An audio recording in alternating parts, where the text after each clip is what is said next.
Hello everyone, welcome back on my YouTube channel. आज के session में हम जो टॉपिक डिस्कस करेंगे वो है objectives of management. So let's start. What are the main objectives? Before starting this, again I am explaining the definition of management Management is defined as a simply stated management is the art of getting things done through others with the help of others. It means to say human resource या human efforts. We are completing the things of the organization which are related to business practices and the functions of the organization. ठीक है? So that's why I am saying it is a art of getting things done through others. Okay? So definition indicate the management is essential as a art. A manager is person who is accomplish objective by the guiding effort of other people. With the help of other one, manager guide to them and complete the task of the organization. Okay. Management is indirect activity. Manager does not perform operations himself. Okay.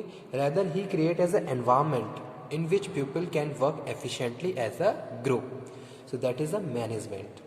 Again a definition: management is the process by which manager create, direct, maintain and operate purposive organization through systematic, coordinated and cooperative human efforts. Okay, तो यहाँ पे जो manager की definition define की गई है management team, इसमें हम क्या बात कर रहे हैं कि मैनेजमेंट एक प्रोसेस है जहाँ मैनेजर क्या कर रहा है, डायरेक्ट कर रहा है, यानी कि जो भी ह्यूमन एफर्ट्स हैं उनको डायरेक्ट कर रहा है, उनको मेंटेन कर रहा है। ठीक है, किसके लिए? पर्पसिव, कोई उनका जो भी पर्पस है, जो भी ऑब्जेक्टिव है उनके लिए। ठीक है, और as well as through systematic, coordinated and cooperative human efforts. ठीक है, और वो इस तरीके से वहाँ पे एक एनवायरनमेंट क्रिएट कर रहा है जहाँ सारी चीज़ें क्या है, सिस्टमेटिक हैं, कोऑर्डिनेटेड वे में काम कर रही हैं और they are cooperative to each other also. ठीक है, so that this is a definition. Again a definition: management is defined as a process by which cooperative group direct actions toward common goals, यानी कि जो भी हमारे common goals हैं उनके लिए हम क्या करते हैं, काम करते हैं। So now let's come on the main topic, that is objectives of management. तो कौन कौन से ऑब्जेक्टिव्स होते हैं मैनेजमेंट के? Management objectives categorise in 3 parts: economic, social और personal objectives. Okay, so what is the objectives? Objectives are the goal, aim or purpose that an organization wish to achieve the over verifying period time. ठीक है, objective क्या है? Objectives क्या है? गोल है जो जिसके लिए हमें काम करना है। ठीक है, पर्पस है, एम है, और जिसको हम एक सर्टेन टाइम पीरियड में कंप्लीट करते हैं। Objectives are the standard against which the actual performance is assessed. Okay, so objectives categorized classified into 3 categories. First one है economic और organizational objectives. तो economic objectives में हम बात कर रहे हैं कि भाई जो मैनेजमेंट है, मैनेजमेंट क्या होता है, रिस्पॉन्सिबल होता है for achieving the organisational objective. चाहे किसी भी ऑब्जेक्टिव की बात करें हम, ठीक है, it attempt to achieve the objective in a such manner that human and financial resources are acquired, okay, used and maintain the most economic efficient manner, यानी कि जो भी हमारे पास रिसोर्सेज अवेलेबल हैं उनको हम बहुत ज़्यादा एफिशिएंट मैनर में और बहुत ज़्यादा इफेक्टिवनेस के साथ यूज़ करें। ठीक है, ताकि उसका ऑप्टिमम यूटिलाइजेशन हो, बेस्ट यूटिलाइजेशन हो। तो दैट इज द मैनेजमेंट। ठीक है, और in the economic objective first one is survival. तो जो पहला यहाँ पे हमारा जो ऑब्जेक्टिव है इकोनॉमिक या ऑर्गेनाइजेशनल ऑब्जेक्टिव्स, इसको हम बोलते हैं, वो क्या है, सर्वाइवल, यानी कि you want to survive, so that's why it is very important. The most important objective of an organization is to survive, and in order to survive it should at least be able to operate at a break even point, यानी कि no profit और no loss। इस तरीके से आपको survive करना है कि भाई आप सिंपली ऑर्गेनाइजेशन को आगे एकदम ऑर्गेनाइजेशन की ग्रोथ के लिए काम करें। ठीक है, अगर आपको प्रॉफिट नहीं हो रहा है तो आपको लॉस भी ना हो। तो इस तरीके से आपको अपनी पूरी एंटायर या होल ऑर्गेनाइजेशन को मैनेज करना है। तो जो हमारा पहला ऑब्जेक्टिव है स्टूडेंट, वो यही है, सर्वाइवल, यानी कि you want to survive in very efficient manner in this competitive environments. So this is your first objective, survival. Second one student हम बात कर रहे हैं जो कि है profit.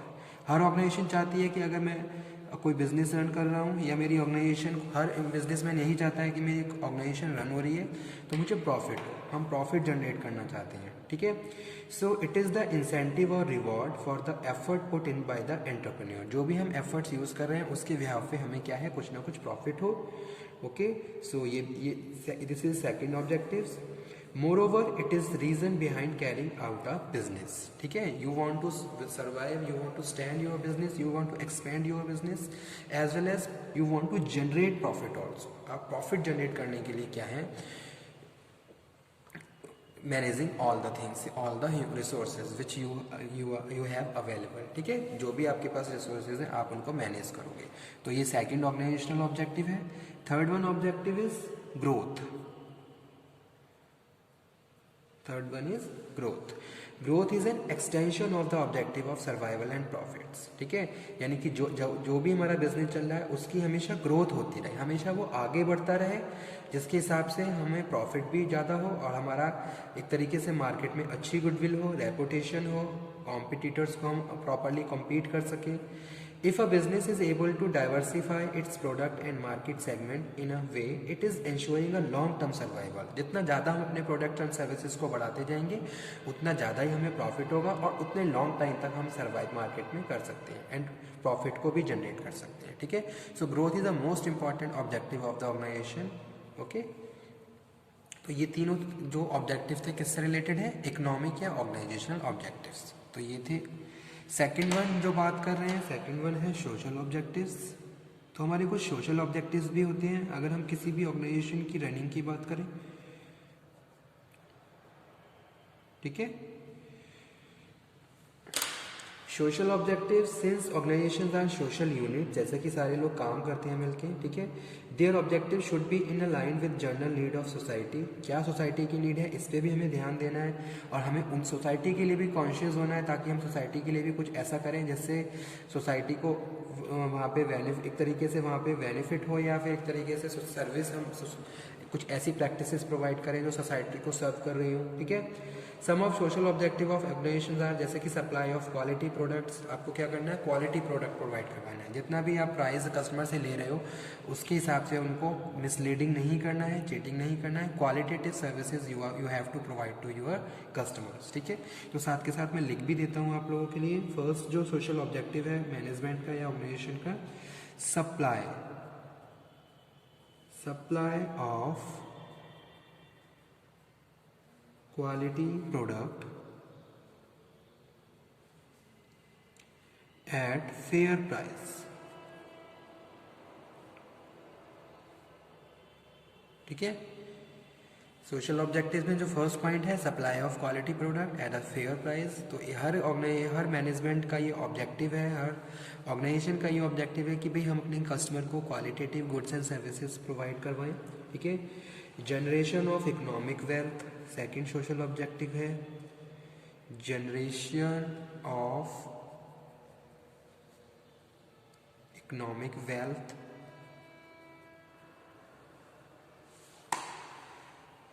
Third one is financial support to the community. जो भी कम्युनिटी सोसाइटी में है उनको फाइनेंशियल सपोर्ट प्रोवाइड करवाना। Conservation of environment and natural resources, ठीक है। यानी कि एनवायरनमेंट के लिए भी आपको कॉन्शियस होना है, उसके कंजर्वेशन के लिए भी काम करना है और जितने भी नेचुरल रिसोर्सेज हैं उनको एफिशिएंट मैनर में यूज़ करना है। Conservation of environment and natural resources, okay. और फिफ्थ लास्ट है participating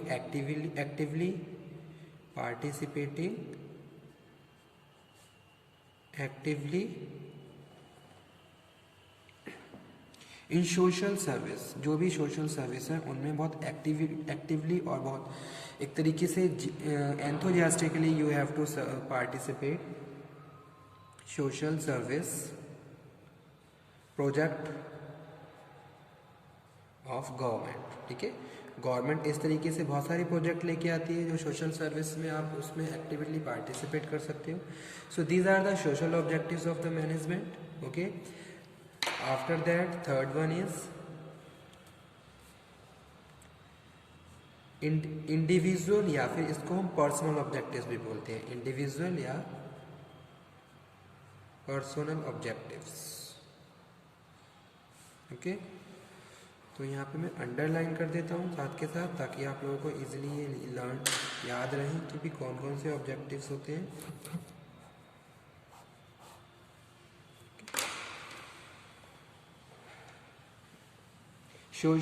Individual or personal objectives are related to employees of the organization, as employee are the one of the most valuable resources, जैसा कि हमें पता है, ठीक है। जो employees होते हैं मोस्ट वैल्यूएबल रिसोर्सेज होते हैं ऑर्गेनाइजेशन के लिए। Their satisfaction is most important, तो उनका सेटिस्फेक्शन क्या है, मोस्ट इम्पॉर्टेंट है। जितना वो ज़्यादा सेटिस्फाई होंगे उतना वो एफिशिएंट मैनर में और एंथुसियास्टिक वे में काम करेंगे और उतनी ही हमारी ऑर्गेनाइजेशन की प्रोडक्टिविटी इम्प्रूव रहेगी, ठीक है। जितना ज़्यादा एक जो मोटिवेटेड एम्प्लॉय है वो हमेशा क्या करता है, हायर प्रोडक्टिविटी को जनरेट करता है, ठीक है, because he is satisfied in all a manner. Hence individual objective should aim providing competitive salary to the workers, ठीक है। यहाँ पे मैं सैलरी लिख देता हूँ, proper salary you have to provide. Second one है गुड एंड हेल्दी एनवायरनमेंट, ठीक है। जहाँ पे भी हम काम कर रहे हैं वहाँ अच्छा एनवायरनमेंट होना चाहिए जिसका इफेक्ट हमारी साइकोलॉजी या हमारे जो थिंकिंग प्रोसेस है उस पर प्रॉपरली पॉजिटिवली पड़े, ठीक है। ऐसा नहीं है कि भाई एनवायरनमेंट अच्छा नहीं है, प्रॉपर बहुत सारी चीज़ें ऐसी हैं जो कॉन्फ्लिक्टेड हैं, बहुत ज़्यादा डिस्प्यूट हो रहे हैं, या फिर अगर हम अदर फैक्टर की बात कर लें, ठीक है, तो सारी चीज़ें प्रॉपर होनी चाहिए। सो सेकंड जो इंडिविजुअल ऑब्जेक्टिव है वो यही है, good and healthy work environment. Policies for personal growth and development, जो पॉलिसीज़ हो हैं वो पर्सनल ग्रोथ और डेवलपमेंट से रिलेटेड होनी चाहिए। Policies and personal growth and development. और लास्ट है पेयर एंड सोसाइटल रिकॉग्निशन, ठीक है। Reward and recognition is the most important factor for inspiring and motivating people in the organization. So these are the individual personal objectives. So this is all about objectives of management, ठीक है। जैसा कि हमने अभी पढ़ लिया, objectives of management categorise in 3 part. कुछ economic objectives होते हैं जैसे कि ऑर्गेनाइजेशन को सर्वाइव करना, प्रॉफिट जनरेट करना, हमेशा ग्रोथ होती रहे। अभी हम एक प्रोडक्ट लाइन में डील कर रहे हैं, फिर आने वाले टाइम में हम अलग अलग तरीके की प्रोडक्ट लाइन में डील करें, ठीक है। कुछ सोशल ऑब्जेक्टिव्स भी होते हैं जैसे कि सोसाइटी को सर्व करना, qualitative goods and services, economic, financial, living standard raise करना, कंजर्व एनवायरनमेंट के लिए भी हमें कॉन्शियस होना है। ऐसा नहीं है कि हम अगर हम अपने बिजनेस ऑर्गेनाइजेशन को रन कर रहे हैं तो हम एनवायरनमेंट के लिए बिल्कुल भी कॉन्शियस नहीं है। You have to take a lot of preventive actions which are related to the various provisions of the act, तो वो सारे आपको फॉलो करने हैं सेल्फ, ठीक है। ऐसा नहीं कोई आपको पुश कर रहा है, willingly you have to follow all the provisions and laws and participating actively in the social service project of government, ठीक है। और थर्ड है इंडिविजुअल या पर्सनल ऑब्जेक्टिव में हम बात कर रहे हैं सैलरी, ठीक है। Competitive salary to the workers commensurate with their job, जो भी जॉब कर रहे हैं उसके हिसाब से प्रॉपर सैलरी होनी चाहिए। Good and healthy work environment होना चाहिए। Policies for personal growth and development and recognition. So these are the objectives of management. Thank you student, Thank you very much.